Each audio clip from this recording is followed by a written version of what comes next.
नमस्कार, संघमित्रा स्वादिष्ट रेसिपीजमध्ये स्वागत आहे तुमचं। अतिशय चविष्ट अशी गंगाफळीची भाजी बनवणार आहोत आपण। त्यामध्ये एक सिक्रेट वस्तू घालणार आहोत, त्यामुळे आपल्या गंगाफळीची भाजी अतिशय चविष्ट होईल। या गंगाफळीला लाल भोपळा, तांबडा भोपळा, डांगर, देवडांगर असं म्हटलं जातं। ह्या फळभाजीला आमच्याकडे गंगाफळ म्हटलं जातं। ह्या फळभाजीला तुमच्याकडे काय म्हणतात ते नक्की सांगा। नवीनच आलेला असाल माझ्या चॅनलवर, माझं चॅनल जर तुम्ही सबस्क्राइब केलेलं नसेल तर असेच नवनवीन रेसिपी पाहण्यासाठी माझ्या चॅनलला सबस्क्राइब करून घ्या, बेल बटन ऑन करून द्या। फेसबुकवर हा व्हिडिओ बघत असाल तर फॉलो नक्की करा, लाईक, कमेंट व शेअरही करा। चला मग आता किचनमध्ये जाऊन एक सिक्रेट पदार्थ घालून छानपैकी गंगाफळीची चविष्ट भाजी बनवूया। अतिशय चविष्ट अशी गंगाफळीची भाजी करायची आहे आपल्याला। तर हे गंगाफळ घेतलेलं आहे, याला चिरून घ्यायचे, याच्या फोडी करून घ्यायच्या आणि स्वच्छ धुवून याला आपण आता हळद मीठ घालून व थोडंसं पाणी घालून याला शिजवून घेणार आहोत। गंगाफळ शिजवून घेण्यासाठी आपण आता झाकण ठेवून घेऊ आणि भाजी शिजवून घेऊ। आपलं गंगाफळ शिजून तयार आहे। आता इतर मसाले बघून घेऊया। ही मूठभर कोथिंबीर घेतलेली आहे, 10-15 कढीपत्त्याचे पानं घेतलेले आहेत, एक मोठा कांदा चिरून घेतलेला आहे, 10-12 लसूणच्या पाकळ्या चिरून घेतलेल्या आहेत। तुमच्या चवीनुसार लाल तिखट घ्या, 2 टेबलस्पून धना पावडर घेतलेली आहे, 1 टेबलस्पून जिरे घेतलेले आहे, अर्धा टेबलस्पून मोहरी घेतलेली आहे, 1 टेबलस्पून गरम मसाला घेतलेला आहे। ही एक सिक्रेट वस्तू आपण घेतलेली आहे। गंगाफळीच्या भाजीमध्ये ही सिक्रेट वस्तू घातल्यामुळे याची चव खूप वाढणार आहे। व्हिडिओच्या शेवटी दाखवेल मी ही सिक्रेट वस्तू कोणती आहे ती।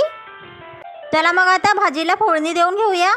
तापलेल्या तेलामध्ये आपण अगोदर आता मोहरी घालून घेणार आहोत, जिरे घालून घेऊ, कढीपत्त्याचे पानं घालून घेऊ।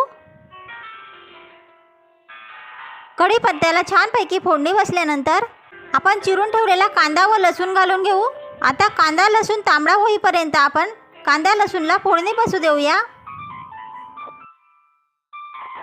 कांदा लसूणला छान फोडणी बसल्यानंतर आता आपण चवीनुसार लाल तिखट घालून घेऊया, गरम मसाला घालून घेऊ, धने पावडर घालून घेऊ, चिरलेली कोथिंबीर घालून घेऊ। आता मस्तपैकी फोडणी बसू देऊया।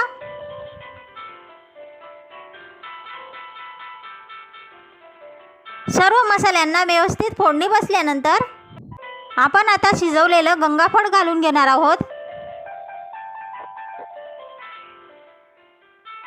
सर्व मसाले व्यवस्थित मिक्स करून घेऊ आणि भाजीमध्ये थोडं म्हणजे साधारण अर्धा ग्लास आपण पाणी घालून घेणार आहोत।